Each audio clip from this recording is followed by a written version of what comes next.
भविष्य का दूसरा नाम है संघर्ष। हृदय में आज इच्छा होती है और यदि पूर्ण नहीं हो पाती तो हृदय भविष्य की योजना बनाता है। भविष्य में इच्छा पूर्ण होगी ऐसी कल्पना करता रहता है, किंतु जीवन ना तो भविष्य में है ना अतीत में। जीवन तो इस क्षण का नाम, अर्थात इस क्षण का अनुभव ही जीवन का अनुभव। पर हम ये जानते हुए भी इतना सा सत्य समझ नहीं पाते। या तो हम बीते हुए समय के स्मरणों को घेर कर बैठे रहते, या फिर आने वाले समय के लिए हम योजनाएं बनाते रहते हैं और जीवन जीवन बीत जाता है। एक सत्य यदि हम हृदय में उतार लें कि ना हम भविष्य देख सकते हैं, ना ही भविष्य निर्मित कर सकते हैं, हम तो केवल धैर्य और साहस के साथ भविष्य को आलिंगन दे सकते हैं, स्वागत कर सकते हैं भविष्य का। तो क्या जीवन का हर पल जीवन से नहीं भर जाएगा? स्वयं विचार कीजिए।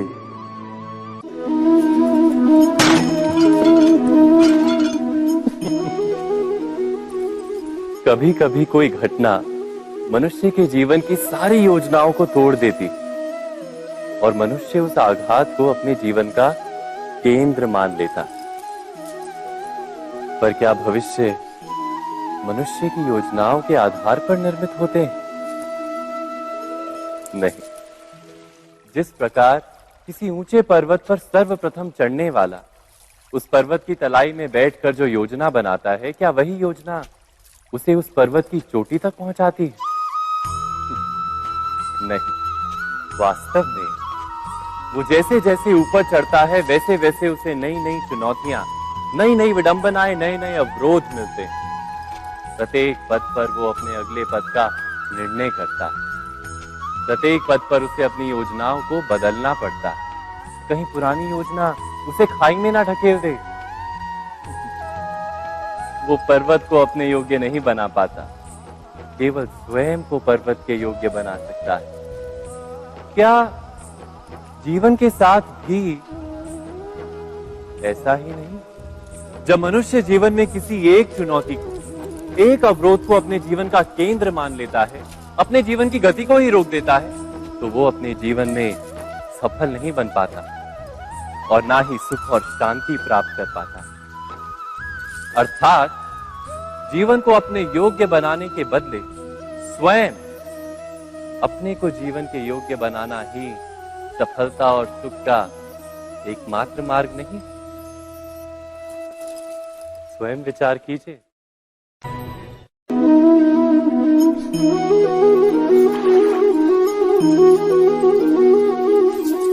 पिता सदा ही अपने संतान के सुख की कामना करते हैं, उनके भविष्य की चिंता करते रहते हैं। इसी कारणवश सदा ही अपने संतानों के भविष्य का मार्ग स्वयं निश्चित करने का प्रयत्न करते रहते हैं। जिस मार्ग पर पिता स्वयं चला है, जिस मार्ग के कंकर पत्थर को स्वयं देखा है, मार्ग की छाया, मार्ग की धूप को स्वयं जाना है, उसी मार्ग पर उसका पुत्र भी चले, यही इच्छा रहती है हर पिता की। निसंदेह उत्तम भावना है ये, किंतु 3 प्रश्नों के ऊपर विचार करना हम भूल ही जाते हैं। कौन से प्रश्न? प्रथम प्रश्न, क्या समय के साथ प्रत्येक मार्ग बदल नहीं जाते? क्या समय सदा ही नई चुनौतियों को लेकर नहीं आता? तो फिर बीते हुए समय के अनुभव नई पीढ़ी को किस प्रकार लाभ दे सकते हैं? दूसरा प्रश्न, क्या प्रत्येक संतान अपने माता पिता की छवि होता है? हाँ, संतानों को संस्कार तो अवश्य माता पिता देते हैं, किंतु भीतर की क्षमता तो ईश्वर देते हैं।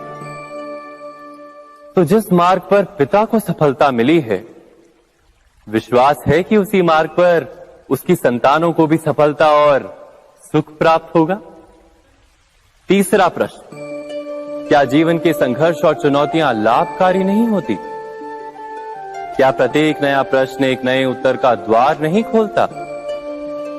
तो फिर संतानों को नए नए प्रश्नों, संघर्षों और चुनौतियों से दूर रखना, ये उनके लिए लाभ करना कहलाएगा या हानि पहुंचाना? अर्थात जिस प्रकार संतान के भविष्य का निर्माण करने के बदले उसके चरित्र का निर्माण करना श्रेष्ठ है, वैसे ही संतानों के जीवन का मार्ग निश्चित करने के बदले उन्हें नए संघर्षों के साथ जूझने के लिए मनोबल व ज्ञान देना अधिक लाभदायक नहीं होगा? स्वयं विचार कीजिए।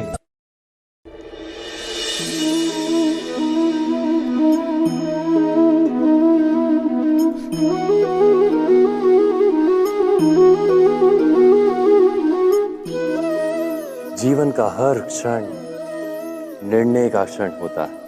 प्रत्येक पद पर दूसरे पद के विषय में कोई निर्णय करना ही पड़ता है और निर्णय अपना प्रभाव छोड़ जाता है। आज किए गए निर्णय भविष्य में सुख अथवा दुख निर्मित करते हैं, ना केवल अपने लिए, अपने परिवार के लिए भी, आने वाली पीढ़ियों के लिए भी। जब कोई दुविधा सामने आती है तो मन व्याकुल हो जाता है, अनिश्चय से भर जाता है। निर्णय का वो क्षण युद्ध बन जाता है और मन बन जाता है युद्ध भूमि। अधिकतर निर्णय हम दुविधा का उपाय करने के लिए नहीं, केवल मन को शांत करने के लिए लेते हैं। पर क्या कोई दौड़ते हुए भोजन कर सकता है? नहीं। तो क्या युद्ध से जूझता हुआ मन कोई योग्य निर्णय ले पाएगा? वास्तव में शांत मन से जब कोई निर्णय करता है तो अपने लिए सुखद भविष्य बनाता है, किंतु अपने मन को शांत करने के लिए जब कोई निर्णय करता है तो वो व्यक्ति भविष्य में अपने लिए कांटों भरा वृक्ष लगाता है।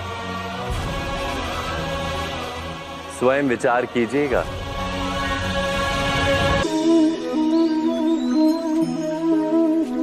सबके जीवन में ऐसा प्रसंग अवश्य आता है कि सत्य कहने का निश्चय होता है हृदय में, किंतु मुख से सत्य निकल नहीं पाता। कोई भय मन को घेर लेता है। किसी घटना अथवा प्रसंग के बारे में बात करना या फिर स्वयं से कोई भूल हो जाए उसके बारे में कुछ बोलना, क्या ये सत्य है? नहीं, ये तो केवल तथ्य है। अर्थात जैसा हुआ था वैसा केवल बोल देना सामान्य सी बात है। किंतु कभी कभी उस तथ्य को बोलते हुए भी भय लगता है। कदाचित किसी दूसरे की भावनाओं का विचार आता है मन, दूसरे को दुख होगा ये भय भी शब्दों को रोकता है। तो ये सत्य क्या है? क्या हमने कभी विचार किया है? जब भय रहते हुए भी कोई तथ्य बोलता है तो वो सत्य कहलाता है। वास्तव में सत्य कुछ और नहीं, केवल निर्भयता का दूसरा नाम है। और निर्भय होने का कोई समय नहीं होता, क्योंकि निर्भयता आत्मा का स्वभाव है। अर्थात क्या प्रत्येक क्षण सत्य बोलने का क्षण नहीं होता?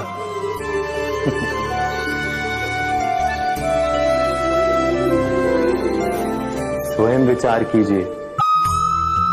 जीवन में आने वाले संघर्षों के लिए जब मनुष्य स्वयं को योग्य नहीं मानता, जब उसे अपने ही बल पर विश्वास नहीं रहता, तब वो सद्गुणों को त्याग कर दुर्गुणों को अपनाता है। वस्तुतः मनुष्य के जीवन में दुर्जनता जन्म ही तब लेती है जब उसके अंतर में आत्मविश्वास नहीं होता। आत्मविश्वास ही अच्छाई को धारण करता है। ये आत्मविश्वास है क्या?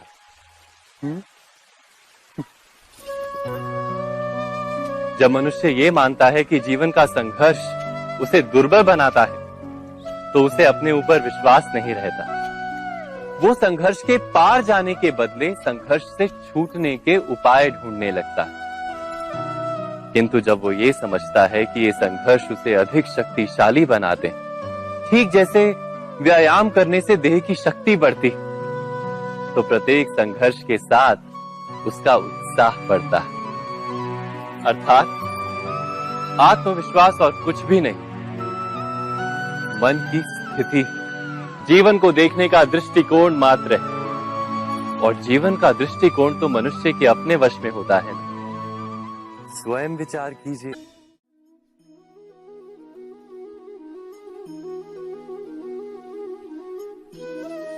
ज्ञान प्राप्ति सदा ही समर्पण से होती है, ये हम सब जानते हैं। किंतु समर्पण का वास्तविक महत्व क्या है?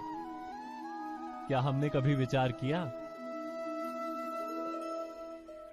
मनुष्य का मन सदा ही ज्ञान प्राप्ति में विभिन्न बाधाओं को उत्पन्न करता है। कभी किसी अन्य विद्यार्थी से ईर्ष्या हो जाती है, कभी पढ़ाए हुए पाठों पर संदेह जन्मता है, और कभी गुरु द्वारा दिया गया दंड मन को अहंकार से भर देता है। नहीं, क्या ऐसा नहीं होता? न जाने कैसे कैसे विचार मन को भटकाते हैं, और मन की इसी अयोग्य स्थिति के कारण हम ज्ञान प्राप्त नहीं कर पाते। मन की योग्य स्थिति केवल समर्पण से निर्मित होती है। समर्पण मनुष्य के अहंकार का नाश करता है, ईर्ष्या, महत्वाकांक्षा आदि भावनाओं को दूर कर हृदय को शांत करता है और मन को एकाग्र करता है। वास्तव में ईश्वर की सृष्टि में ना ज्ञान की मर्यादा है, ना ज्ञानियों की। गुरु दत्तात्रेय ने तो गाय और श्वान से भी ज्ञान प्राप्त कर लिया था। अर्थात विषय ब्रह्म ज्ञान का हो या जीवन के ज्ञान का या गुरुकुल में प्राप्त होने वाले ज्ञान का, उसकी प्राप्ति के लिए गुरु से अधिक महत्व है उस गुरु के प्रति हमारा समर्पण। क्या ये सत्य नहीं? स्वयं विचार कीजिए।